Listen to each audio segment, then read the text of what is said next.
spanning the nerd world and feeding your fandom. Crash landed. From comics to video games. From the cinematic universe to television. This is Earth.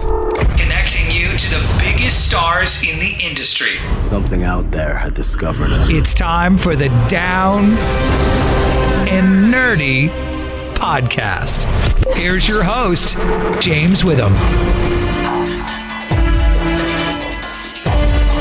Hope you have your double hazmat suit handy. It's episode 334 of the Down and Nerdy podcast. I'm James Witham. Yes, a safe distance away from you. But the reason I bring that up is that we're going to be talking about an independent movie that's coming out on September the 25th called LX 2048. It stars James D'Arcy and Anna Brewster. Really interesting movie. Going to talk to director Guy Moshe about that. Man, does he have some interesting insights into this dystopian future sci-fi movie. So we'll talk to him here shortly.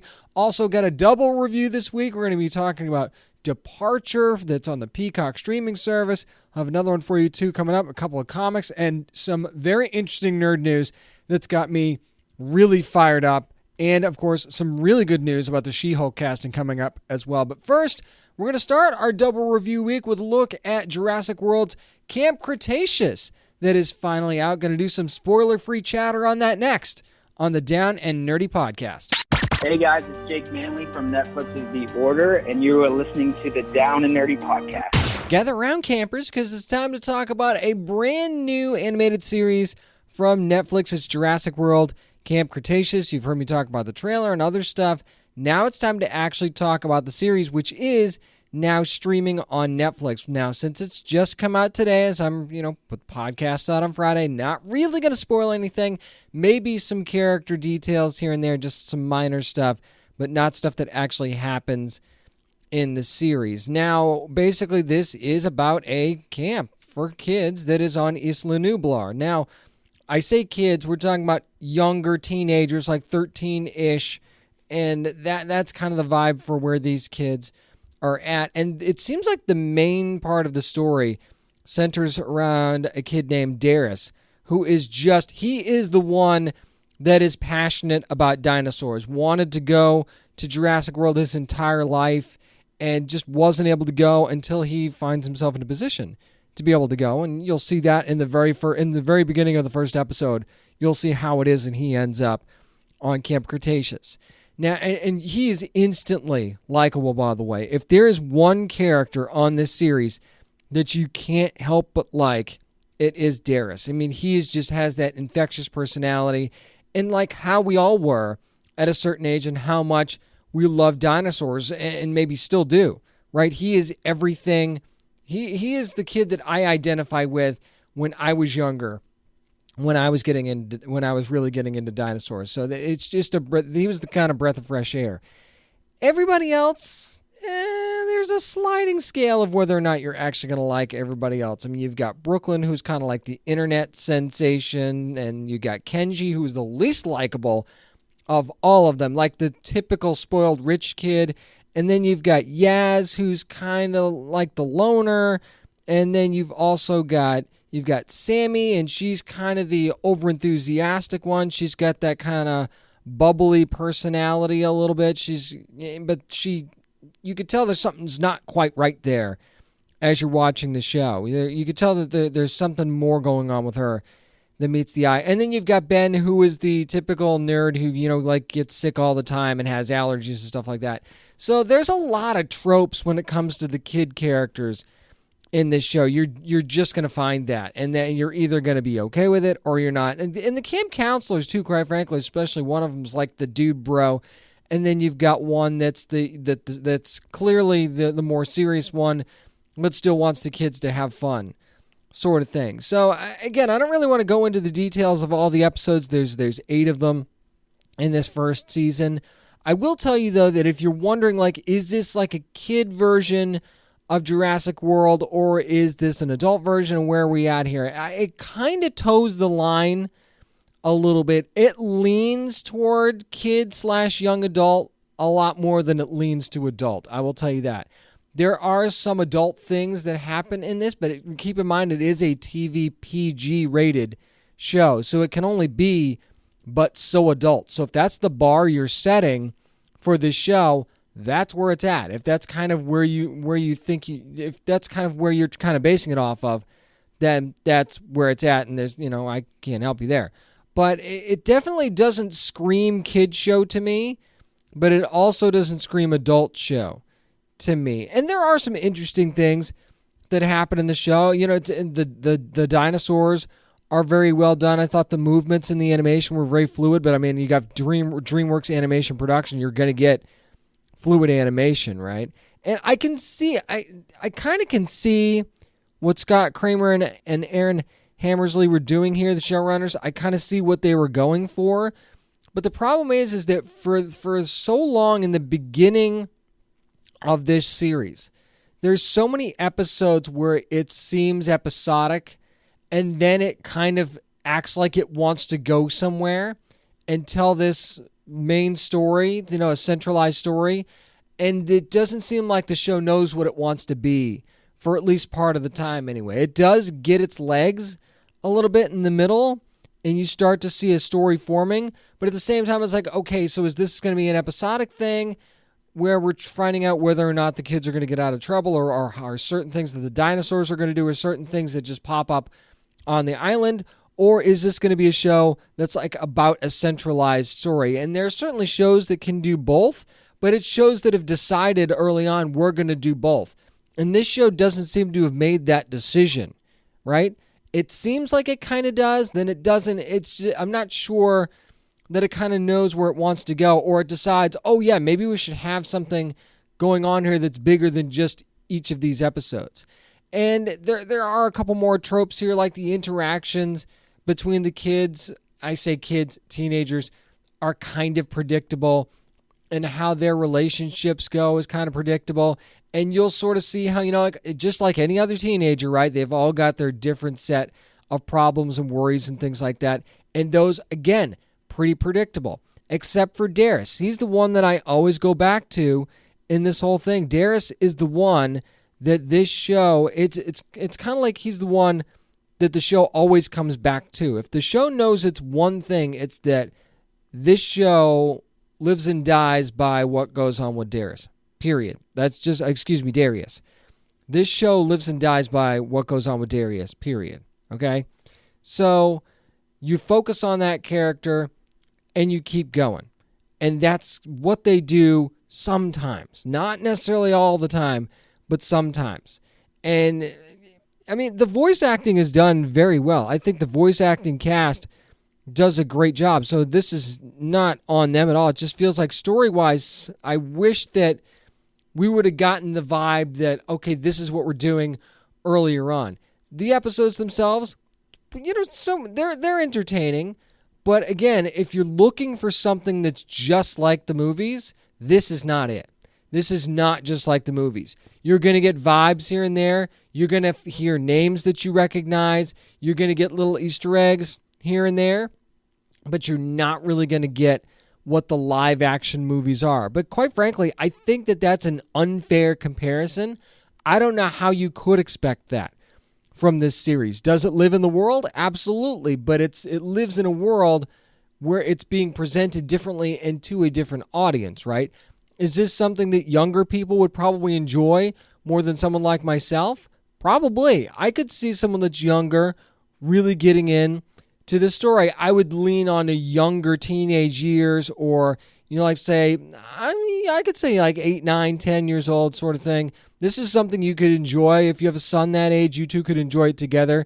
You're probably not going to love it as much as they are, but your son or daughter, but at the same time, there's stuff there that as an adult, you can enjoy it as well. So, this is kind of like a little bit past halfway point for me. It's like a 6 or a 7 in that range. I lean closer to 6 than I do to 7 out of 10, just because I wished it would have found its footing a little bit sooner. And if it had from the very beginning, then I think it would have been a little bit more generous. But you there's certain things that you sort of see coming and understand, and then there's other ones that when they decide to do it, you say to yourself, well, why didn't you focus on that a little bit sooner? Granted, these are half-hour episodes, and you can only get in so much in a half hour, but still, again, maybe I'm nitpicking a little bit, but give it a shot yourself and tell me what you think. That's going to do it for my spoiler-free-ish review of Jurassic World Camp Cretaceous from Netflix, which is now streaming, by the way. Speaking of now streaming, up next, how about we drop even more spoilers, though, in my review of Departure from Peacock. That's up next on the Down and Nerdy Podcast.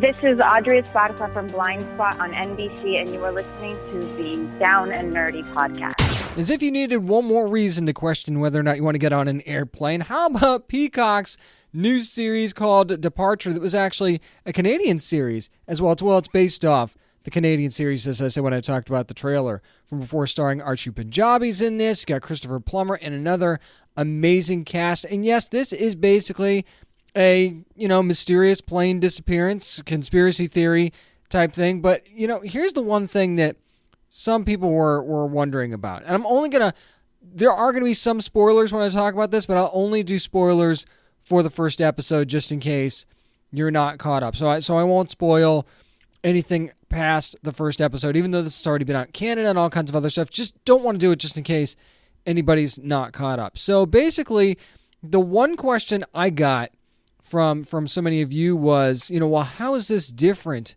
from Manifest that's also an NBC product? Of course, this being Peacock, but, it's still in the same NBC Universal family. And basically what it is that there's not as much of a sci-fi or otherworldly thing that makes this that makes it similar to Manifest. There is a legit conspiracy theory here that you also have that in Manifest, but in Manifest you're dealing with callings and all kinds of stuff that you can't really explain. With this, you've got the conspiracy theory aspect of it, but there's clearly an investigation that's going on. It's more of a linear track to where you're going and not going off on all these, crazy, callings and things like that. And I love that about Manifest, but I also love that this is a different approach to a plane mystery, which I love a good plane mystery, a disappearance, as long as I'm not the one that's actually on the plane. I really enjoy it. And it's a really cool investigation, and you've got, your typical investigation team that is a part of things. You got a little bit of infighting going on there. Everybody thinking that this should have been their case. As a matter of fact, the tension early on between Archie Punjabi's Kendra and Dom, who's played by Chris Holden-Reed, is palpable. Like, Dom feels like this should have been my case. This should have been my ball to run with. And all of a sudden, here comes Kendra to kind of take things over after. And she's actually been through something. She actually had a tragedy where, if I'm remembering correctly, her husband passes away, and something, happened in an investigation. They didn't think she'd be back at all, and yet she gets this high-profile investigation because she was brought in by Christopher Plummer's Howard to kind of lead the team, because he's like, we need you. And then you start to wonder, okay, why would they pull her in to this now, given the circumstances? How deep does this thing go? Is there something that, and my radar was up from episode 1.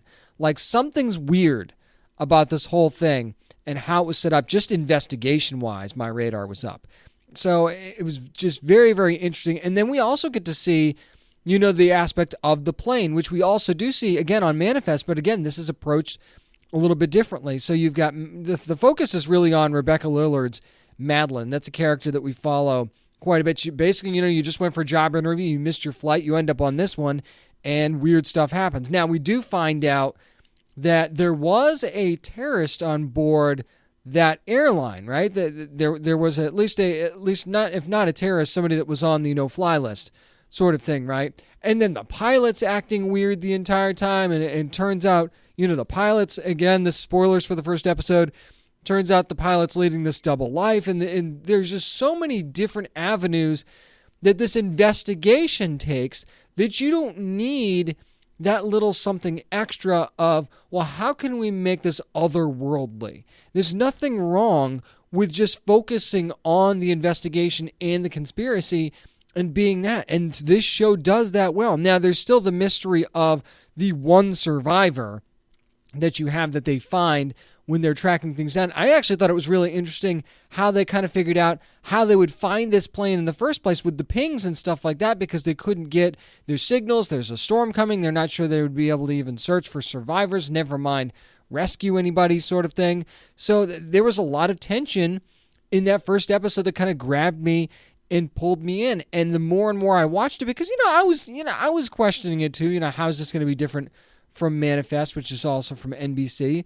But as I was watching it, it was very obvious that this is just a very different kind of story with a very, very good cast too, by the way. And there's a family aspect here as well, because you've got Madeline's boyfriend who was supposed to be on that flight with her and wasn't. And then you bring her dad in the mix, and dad doesn't necessarily approve of their marriage that's coming up. So you've got that back and forth there. You've also got the airline that you're dealing with, because anytime something like this would happen, the airline's going to be under the microscope. So you get you get that aspect of it from how they're approaching things and how they approach the surviving family members, or the family members that are involved with the people that were in the crash. So there's all kinds of different angles at play here, and they focus on them in a very deliberate way. That's all you kind of need to do to keep me interested. If you throw one more thing in there, it's going to get bogged down, it's going to get confusing, and you're going to not only wonder where you're at,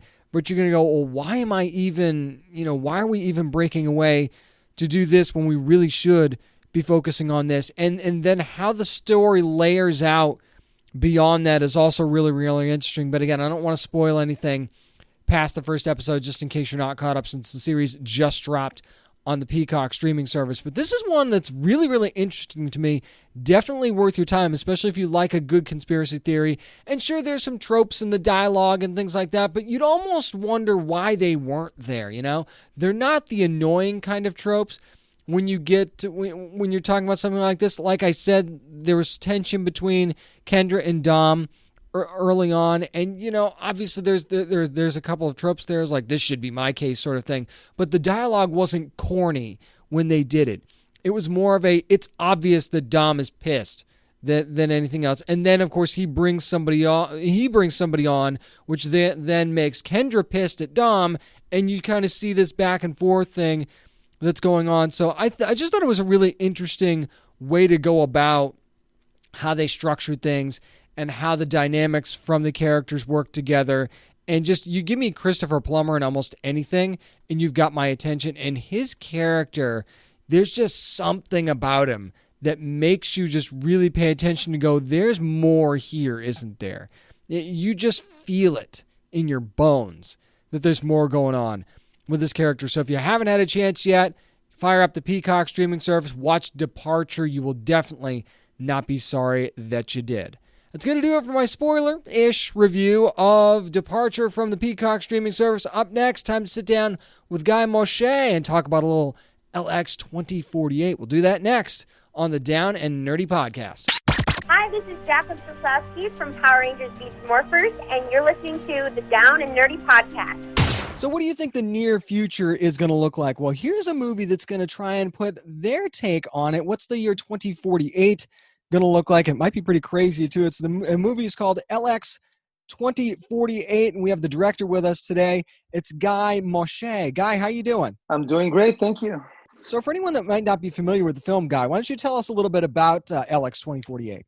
Well, it's a kind of it has a big sort of like background to it, I guess, in terms of the world building. So it takes place in the near future, where the sun has gotten so strong and harmful that people cannot leave their homes during daytime anymore, and therefore so like the whole world order shifts towards night. But since we're already in an age of kind of virtual reality, the result of that is that most of our daily lives is just shifting into the virtual realm. And on the backdrop of this kind of dystopian future, we're following a father of three who's sort of like getting a lot of is in a bad time in his life, trying to kind of figure out how to save his family with the remaining weeks he have or months to stay alive. So it's a lot of topics kind of folded in together, but for me, the film is about what it means to be human, I guess.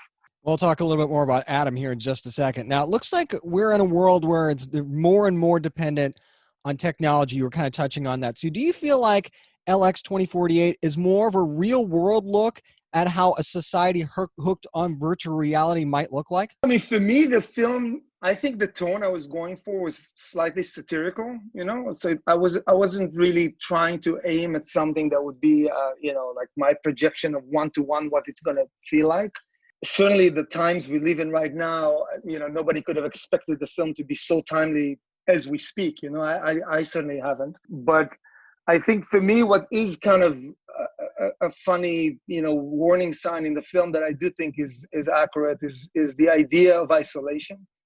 And the fact that if we're not careful, we're heading into a future where we limit our social interactions so much to the point where we might kind of, evolve past our own biological humanity, if you will, if that makes sense. And I was just giving an example about going to the supermarket and interact with machines on your way out when you buy, groceries and stuff like that. I think there's much more profound implications to that type of kind of life experience than just what meets the eye, at first glance. No doubt about it. Now, I feel like there are many ways that viewers could look at Adam Bird, played by James D'Arcy. Now, to me, I feel like I kind of kept changing my view of him as the story went on. So talk about the process, what the process was like in coming up with his story and what your perception of him was. I think that as human beings, we have sort of like, 3 images or 4 images of ourselves in a way, right? So you have who you really are, which most of us have a very hard time admitting to ourselves, right? Like that no doubt, that's yeah. one thing. And then we have the image of the person we kind of wish to be or we hope to be socially. So we try and project that image to the outside world. And then there is the image of what people actually see us objectively as, like in their eyes. And then there is our true potential, right, to be the best version of ourselves. And I think for me, when you look at those kind of 3-4 iterations of any human being, what's interesting about it is that the best version of ourselves, is always going to be, should be a likable or a lovable person, in a sense that it's like a person who's at peace with himself, right? And with Adam, I think if you look at the film, the journey I'm trying to take him through is through those different iterations, if you will, right? So we start the film with a person who's very much blind to, the things that truly motivate him, and take him through this hallucinatory journey into finding out not only who he really is, but what his outside best version could look like as well. You know what I mean? So that was the journey that I was thinking about as the character progresses. Yeah. So speaking of James D'Arcy, I mean, he seemed to just command every scene that he was in, and there was a lot of them. And I mean, really give it his all. So what was it like working with him on so many of those scenes, and how incredible was his performance in your eyes? I think he was terrific. I think he was a true collaborator. I couldn't have asked for a better collaborator, to be honest, on the film.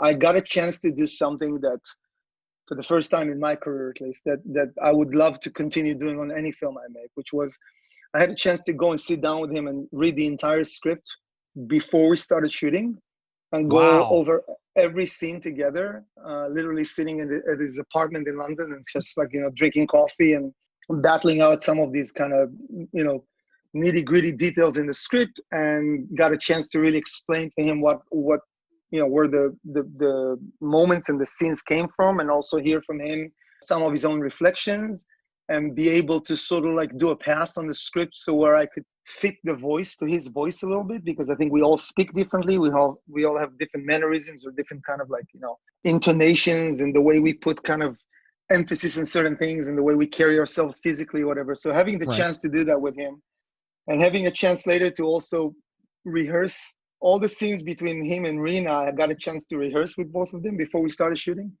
which was again a wonderful thing to do.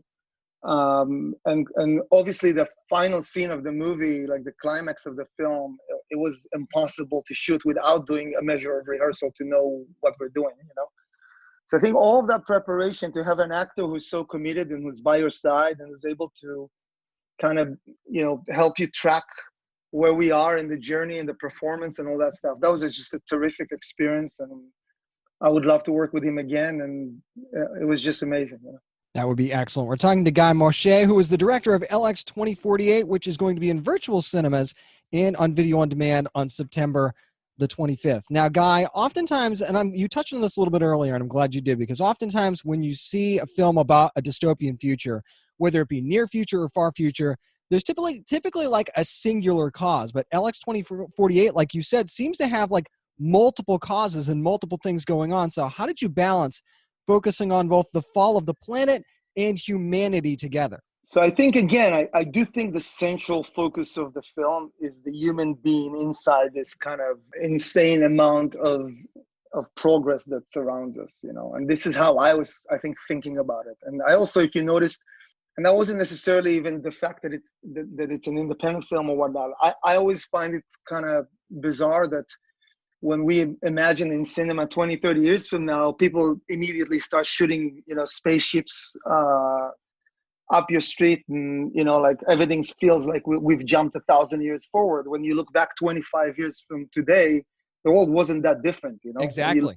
You go outside. So for me, it was very important to, on the one hand, stay grounded in the physical world, so then the physical world doesn't necessarily advance leaps and bounds within 25 years or what have you. But on the other hand, because we increasingly are moving so much of our life as we speak even now into the kind of digital realm, that's sort of like replacement of what used to be a social interaction. That's what the focus for me was in trying to examine collectively how it would affect the society, and even more individually this particular human being. So then I put him at the center, and then all of these other things were just kind of a byproduct of what I imagined could happen at a time where all these kind of progress is happening around us, because it's never just one thing, right? Like that's how I was thinking about exactly it. Right. So you touched on this earlier too, and I thought that was really, really interesting, because as I'm watching this film, I'm going, this is oddly familiar, a lot of this stuff for some reason right now, because we're living in a world of quarantine out of necessity.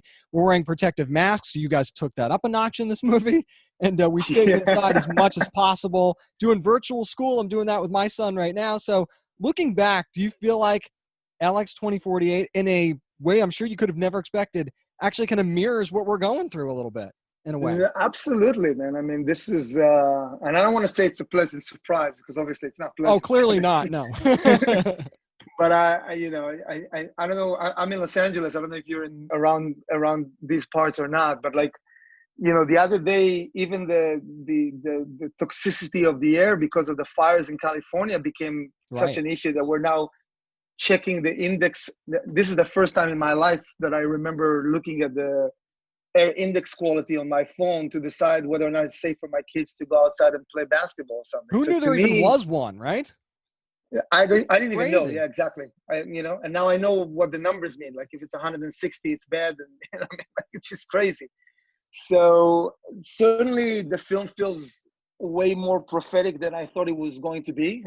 At least not like I was thinking about the whole VR technology and all that stuff as some sort of almost like a satirical enhancement of things that already exist, right? Like, so, our kids have certainly a much more intimate relationship with their phones than we ever had, and that was where that came from. But now seeing all of this happening around me, it's just, it's pretty insane. And it's also scary because in some way, the mental depression part of the movie, I do think was spot on with what could happen to a society if this thing persists, Let's hope we don't get there. Yeah, let's definitely hope that we don't get there. No doubt about that. No doubt about it. Speaking of which, by the way, now, Guy, insurance can be pretty complicated, whether it be, any kind of insurance. And in this movie, you kind of introduce something called Premium 3, and I don't really want to spoil anything, but it's pretty clear what it is in its intent. So the concept really makes you think as the movie goes on, and it stuck in my mind through the whole movie, even when they weren't talking about it. So I'll ask you, if that were available, would you sign up for it? You know what? I'd be lying if I said no, probably. I don't know. It's hard, right? Probably Because I would. you see it and you go, well, I don't know if I could do that. And then you go, well... I have 3 kids of my own, which again, and I'm happily married, but I don't know if I would have wanted to stay by myself and raise them. Right, because it's hard enough with 2 people, help, right? I know where you're at, man. I got 2, so I know exactly how you feel. So yeah, I definitely think I would be, I would have my reservations just like he does, but I think I would be convinced to give it a shot, Yeah, it's definitely there was, and that's why I kept going back and forth on it as I'm watching the movie. Even when there was other stuff going on, I'm like, yeah, but that premium 3 though, and I'm like, and I couldn't I decide. just thought it was, it's I love that you brought it up, because I just thought also that it's so interesting that the better version of yourself, you're not going to enjoy the better version of yourself. So, it's your spouse that can enjoy the potential of who you can be. You know what I mean? You're not going to be around to actually witness what you could have become. You know what I mean? And that's a blessing or a curse depending on how you look at it too. So that's the thing that I'm doing. Exactly. Like, okay. Exactly. And that's what I thought was so funny about it. And to me it was also, clearly I think one of the things that we all secretly want is to feel special in some way and to feel kind of, unique in our little way. And it's kind of a terrible thing, right? Because when we grow up, we all know deep in our hearts that, like, we're more like everybody else than different than everybody else. Sure, yeah. But that's a sad realization as you grow older. So and on the other hand, I think it's interesting, especially with Adam in the film, when you're presented with this idea that a better version of you could be out there and kind of carrying the torch for you. You still really fight for the kind of genuine nature of who you are, with all the weaknesses. And no doubt about it. Yeah, no doubt about it. Now, Guy, before I let you go, other than James D'Arcy, and there's plenty of very good performances in this film as well, what other performance or maybe another character are you really looking forward to introducing viewers to? I think Delroy was fantastic, of course, but Delroy has been fantastic for years. So that I don't think is going to be a surprise to anyone. But to me, I cast Anna Brewster in this role of Rena, and I think she's so talented. I think she's like such a powerful actress and so true and vulnerable. And I think what she does in this movie is amazing. So I'd really love it, that viewers get a chance to see her in this role. And I'm very much hoping for her and looking for her to do more of these types of things in the near future, so kind of fulfill her potential, so to speak.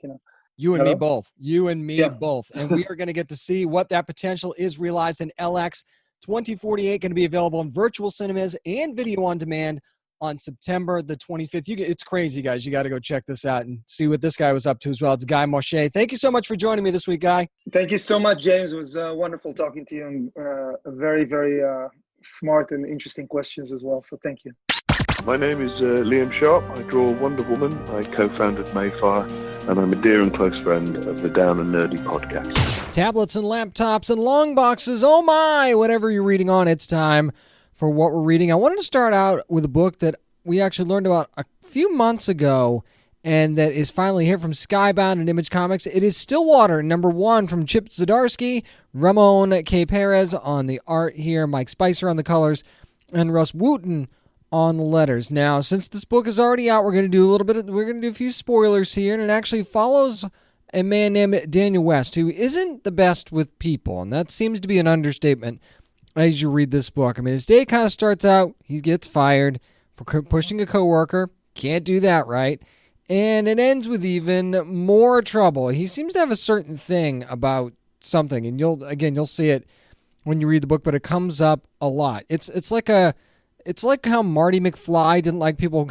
calling him chicken. This guy has his own trigger. So he has some friends, but they're kind of enablers. They mean well. He's got what seems like a best friend, but is he helpful? It's hard to kind of say. Now, he gets a mysterious letter, though, about some inheritance, and he heads for Stillwater. That's the title of the book, obviously. So the problem is, though, that no one seems to know where it is, or that it even exists, but they have these directions, so they obviously feel like they're going to the right place. And the vibe in this book, though, starts to get eerie about at the midway point, and it just keeps going after that. So it's interesting, and the book is self-aware in that they actually reference that in the book, which I thought was interesting. So, obviously they get there. They get a strange vibe on the town. You will too when you read this book. Then something shocking happens in front of them. And it seems like they're the only ones that noticed. And that's when things really start to get odd. And now you find out that there's a reason for that, but it's also the reason that getting fired might not be the worst thing that's going to be happening to Daniel. Now, that leads to a pretty big secret that we learn at the end of this first issue, not the kind of secret that you're expecting to get out of a first issue, so that was cool. And the other thing that was cool was we get a pretty big cliffhanger at the end of this thing as well. Trust me, there's way more to this story than what we've seen so far. It definitely feels like a first issue should feel. Like, okay, you've set the tone for me, and now you're telling me that there's way more to what I just saw. Let me know that I read this first issue, and you've got to do some world building in a first issue. You just have to. But let me know that there's so much more ahead. And this first issue does that quite a bit. And the way that this eerie vibe was set, too, you got to give Perez a lot of credit, especially with the expressions on every person that Daniel and his friend meet along the way in their journey. Really sells where this book is going in this first issue as well. Yeah, obviously the writing does that, but at the same time, you got to give the artist credit because it was all in the art there as well. This is a book that definitely gives you, it's a nice horror vibe, but it's got a really good story to it.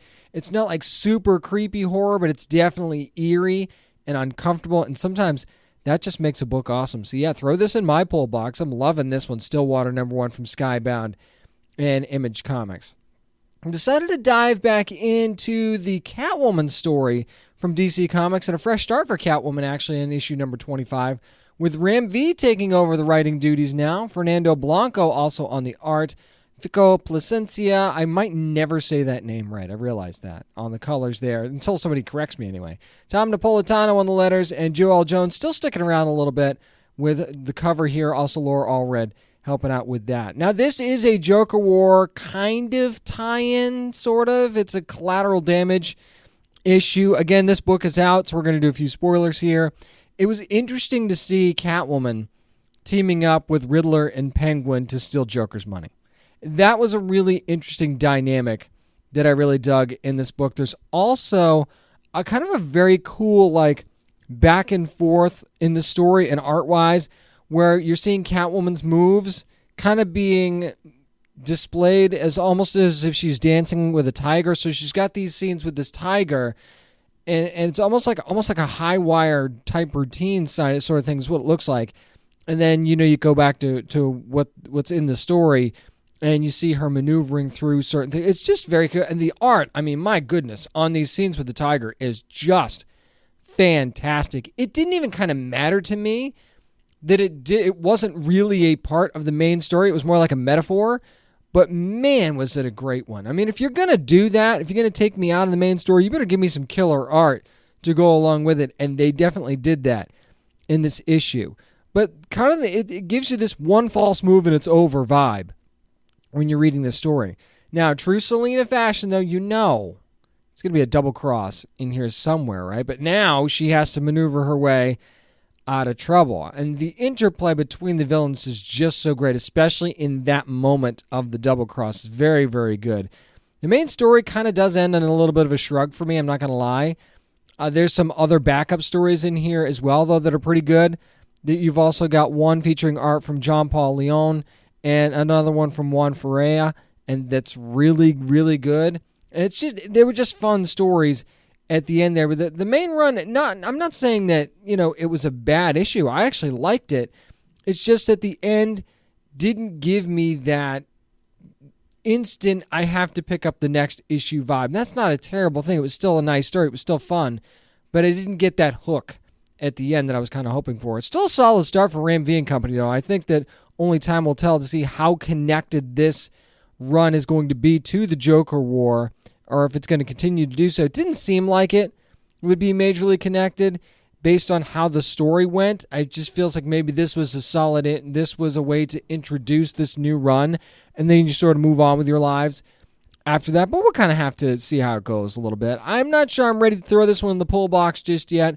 I will pick up the next one because I want to see what the next step is in the story, or if maybe we'll get another jumping on point in issue 26, but issue 25, definitely a good jumping on point if you've been wanting to check this run out from Ram V and Company and kind of get on the Catwoman bandwagon. That's going to do it for what we're reading. Up next, hey, if you've been waiting for my thoughts on Season 2 trailer for The Mandalorian, this is the way. Nerd News up next.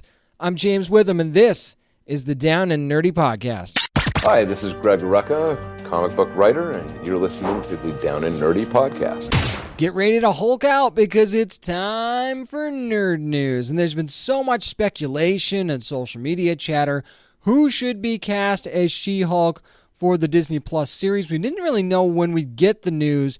And this week, late this week, we got said news. This according to Deadline that Tatiana Maslany, and that might be the first time I've ever said that name correctly, has been cast as She-Hulk. When you get an Emmy winner and someone that's as talented as Tatiana Maslany, you don't complain about that. And I know that some people are still going to, but at the same time, I saw a overwhelmingly positive reaction to this casting news when I saw it, because you know how legit amazing she was in Orphan Black. You know how amazing she was in Perry Mason, if you watched that series. And if you didn't, by the way, go back and watch it because she's incredible in that thing.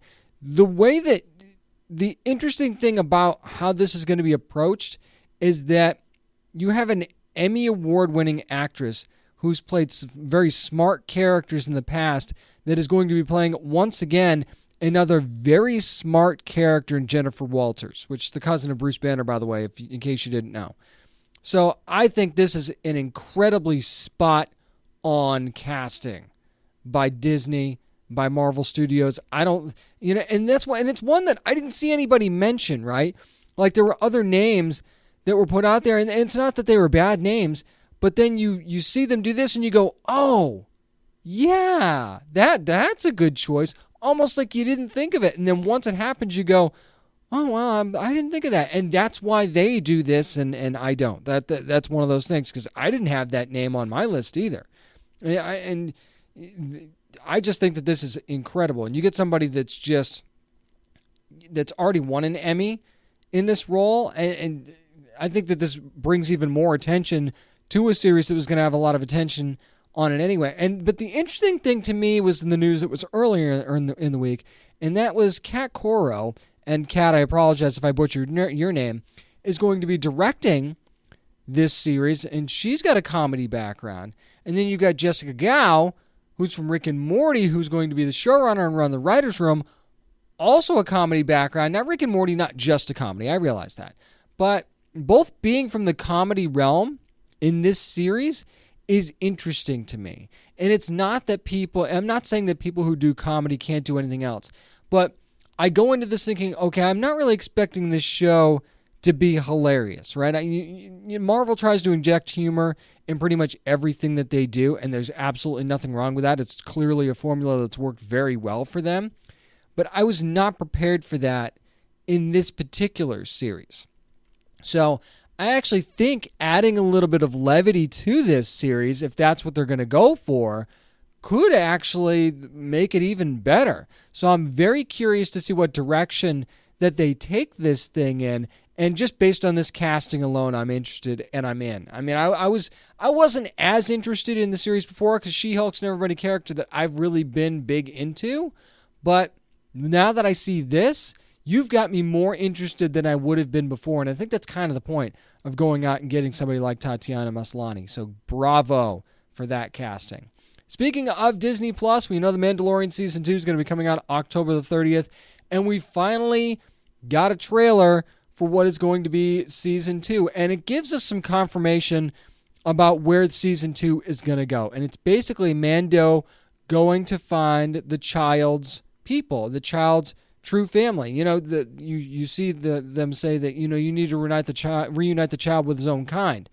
And you'd understand why that is, right? We saw Mando in Season 1 try to leave the child behind before with a family in a place where he thought that the child was going to be safe. Of course, that turned out to not be the case pretty quickly and still not safe now, but at least if you're reuniting the child with the child's own people. And I say, you know, you lock in and say he. We don't know if we're talking about he or she here either. That's the other thing that I think that kind of gets lost on all this. We don't know if the child is he or she? We have no clue based on, I mean, this is a baby we're talking about here. It's kind of, it's kind of hard to say at this point. So I think that that's something that's kind of been lost in all this. But to get back on track, so it's not just going to be about, exploring different planets. And it looks like we're going to get to see a lot. Of course, we know we'll get Tatooine. Looks like we might be getting Hoth in this as well. And some others that maybe we're not as familiar with. And I love Mando's reactions. Like, are you freaking kidding me? So I got to go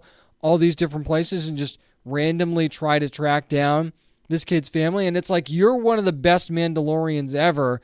And, this is, tracking people is what you do. Track down this family sort of thing, right? So I like that they're taking that angle to it. I also think it was interesting that there's going to be an interaction with the Jedi in this as well. So it's not just Moff Gideon that we're going to be talking about here. It's also the fact that we're going to be interacting with the Jedi. And I love how they were described as like magicians, sorcerers. I thought that was, I laughed when I heard that in the trailer, but you could kind of see how somebody could say that, right? I think it's funny, but you could still kind of see where somebody could go with that, right? But again, like the only thing I'm concerned about in this second season is that reveal of, let's just call it how it is, Baby Yoda. That Baby Yoda reveal in that first episode of season 1 was so huge and so just earth-shaking and just blew social media up, and everybody was talking about it or trying to avoid the spoiler, that I feel like there's going to be an expectation that early on in season 2, there has to be that kind of moment again in this series. And I don't know that has to be the case. I think they've earned the right to be able to just tell their story at this point, but I worry that some people are going to expect that, again, major reveal or big shocking moment early on in the series. And that's not to say they can't do it. They absolutely have that potential and that opportunity with how they tell their story. So I'm not saying it can't be done. I'm just saying that that's a hard thing to follow up. Okay? When you bring out Baby Yoda, which nobody in a million years was expecting, how do you top that, or how do you even equal that with something that you're going to be doing in season 2? But I think you've already got the fan base. So I don't think you need to push that or force it in any way, and I don't think they will. I think that they're going to be comfortable at this point in telling their story, and I'm perfectly okay with that. You've set something up that was really great, one of the best first seasons of anything that I've seen. So I think, you just be comfortable in your own skin and tell your story and see where things go from there. And that's not to say there won't be amazing reveals and there won't be surprises. I'm sure there will be, but it's hard to top the one they had in season 1. So I'm not sure that you really need to go there. But honestly, even if they don't have that, like, you're not super looking forward to season 2 of The Mandalorian on October 30th on Disney+. You know you are, because I am too. Now, speaking of TV, this is one that I shake my head at it, and I'm so frustrated at it at the same time. So you know that Stumptown was renewed by ABC for a second season. It was put out in the fall lineup. They actually had a panel at Comic-Con at Home recently to talk about season 2. And then this week, in a mind-blowing decision, this one according to Deadline as well, ABC decides to cancel Stumptown after renewing it because of the delays in production due to COVID-19.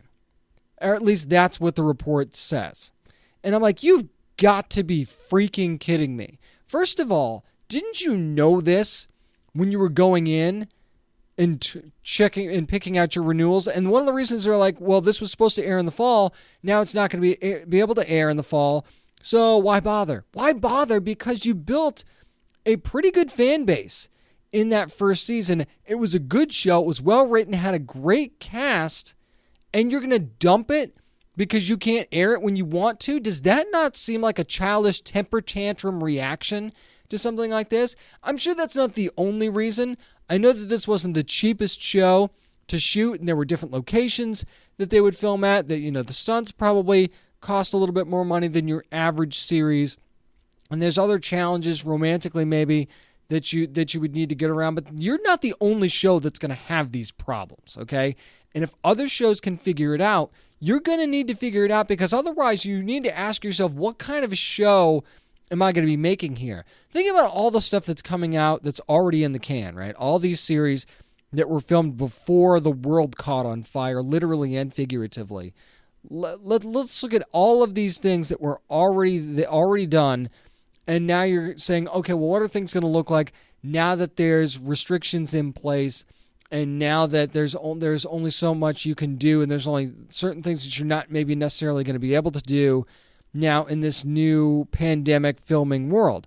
I understand that, but at the same time, are you just going to completely cut romance out of your shows because of the pandemic? I don't think you are. Are you going to go ahead and cut stunt scenes because they might be a little bit more expensive? Are you only going to be able to shoot in one location? Are you really going to keep your show in one place because you don't feel like you can go on location? I don't see why you couldn't, but maybe they felt like it wasn't worth it for this show. And my question for that is, why not? Why wasn't it worth it for this show? Is it just like superhero and sci-fi series that it's worth it for? There was a lot more going on. This was such a diverse cast too, by the way.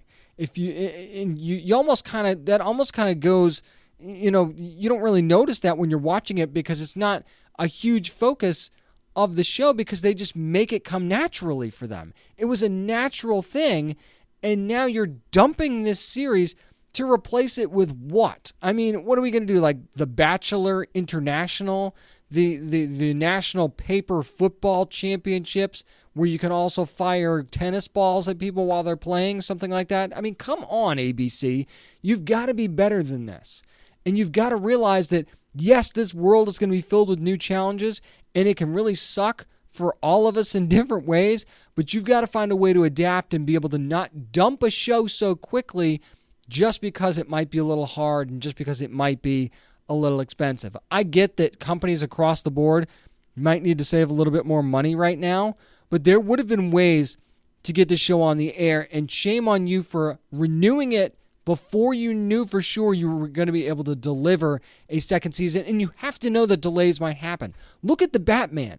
One of the biggest movies that Warner Brothers is going to be putting out in the next couple of years, and they had to shut down production because their star reportedly got COVID. So they had to shut down for a second time and quarantine and all that stuff. So, and they pressed on. Now, I get that it's probably heavy-handed, me comparing Stumptown to The Batman, but I'm comparing it in the guise of delays are going to happen. And that goes for movies, sports, other things as well. Delays are going to happen. Even in the safest of environments, people are going to test positive. There's going to be challenges in filming. You might need to spend a little bit more money than you would normally, but companies across the board are doing that with the cleaning measures that are more so than they used to be. Maybe your office is supplying gloves and masks and things like that, whereas they wouldn't have done that before, because why would they have needed to, right? So I think you've got to realize that at some point you can't just push something aside because you feel like it's too difficult, or maybe you feel like it wasn't worth it. If you wanted to air, like, let's say the show comes back for its second season and they've got 3 or 4 episodes in the can, right? Let's say they've got 3 episodes in the can. They decide to start airing the second season, whenever it might be. If it comes back and you realize that the ratings aren't where you want them to be after a couple of episodes and you don't think it's worth it, cancel it then. Cancel it then, and I've got no problem with it. I'm still going to be mad because I like the show, but at least you're showing me that you made some sort of an effort to keep things going. And you didn't just rip the rug out from under it after making these. And these actors and people that have worked on this show, whether it be producers or camera operator, anybody that is involved in the show, now has to scramble for jobs because they thought they had jobs already in the first place, and now with the fall season just a couple of weeks away, or here now if you want to be technical about it, for shows that are already coming out or anything that might be coming out in the near future, now you've got to try and find a gig because the gig you thought you were going to have had the rug pulled out from under it from the network that gave it a vote of confidence not that long ago. So it's just very frustrating, not just for fans of Stumptown, but across the board, because now you have to wonder, there's a lot of places that'll do the, which shows are safe and which ones aren't. And usually when something's renewed, you put it in the safe pile. And, barring some sort of scandal or something like that, you're not going to see a show get canceled that had already been renewed. So this opens the door for a whole other world of possibilities that I didn't know we were actually going to get otherwise. So I don't know. This is just a scary precedent. I hope that this is kind of an isolated incident, and I hope that Stumptown is able to find a new home. Really quickly, I wanted to mention this news because I think that it's a breath of fresh air, and I think we kind of need that right now. And that is that there's news that the newest Star Trek movie that's going to be coming up from Noah Hawley, according to Variety, is going to have an all-new crew. So that means no Kirk, no Picard. They are going to be going with a new crew. Now, the script is finished, but, there's not really a whole lot in the way of, hiring that's gone on or casting or anything like that, according to the story from Variety. Of course, Noah Hawley's been working on this latest season of Fargo from FX as well, so that's, kind of been keeping him busy a little bit.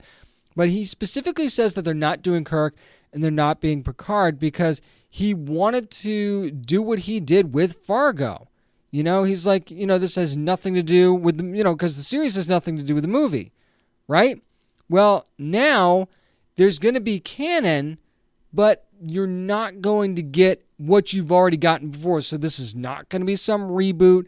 It's not going to be a rehash. It's not going to be an adjacent type of thing. He's going with an all-new crew, and that's a ballsy thing to do, sure. But at the same time, isn't that just what Star Trek needs on the big screen? They need something fresh. They need something new. When Discovery first came out, it was that breath of fresh air that Star Trek fans have been waiting for, right? You're like, oh, finally we're going to get something like this. And I think that that's what they're trying to do with this new movie from Noah Hawley. And then you see how it goes, right? You make this movie and you go from there and see how it goes. At the end of the day, it's still Star Trek, right? Or at least you hope that it is, depending on how the story shakes out. But I just think that this is the thing that I think I was waiting for, and I think a lot of fans were hoping for, is that we're finally going to get something new. Because it's not like the reboots really, were well received. And we've seen different iterations on TV before, but now we're finally on the big screen going to get something that's just different. And right now, I don't think that there's anything wrong with that at all. And we'll see where that goes, actually. That's going to do it for this week's edition of the Down and Nerdy podcast. Again, thanks to Guy Moshe for joining me to talk about LX 2048, which you can see at virtual cinemas and video on demand on September the 25th. Also, you want more information on, a lot of the stuff that I've talked about on the show this week, go to downandnerdypodcast.com. Also, follow along on social media at downandnerdy757 on Twitter and on Instagram, and at downandnerdy on Facebook. Remember, you never have to apologize for being a nerd, so let your fan flag fly and be good to your fellow nerds.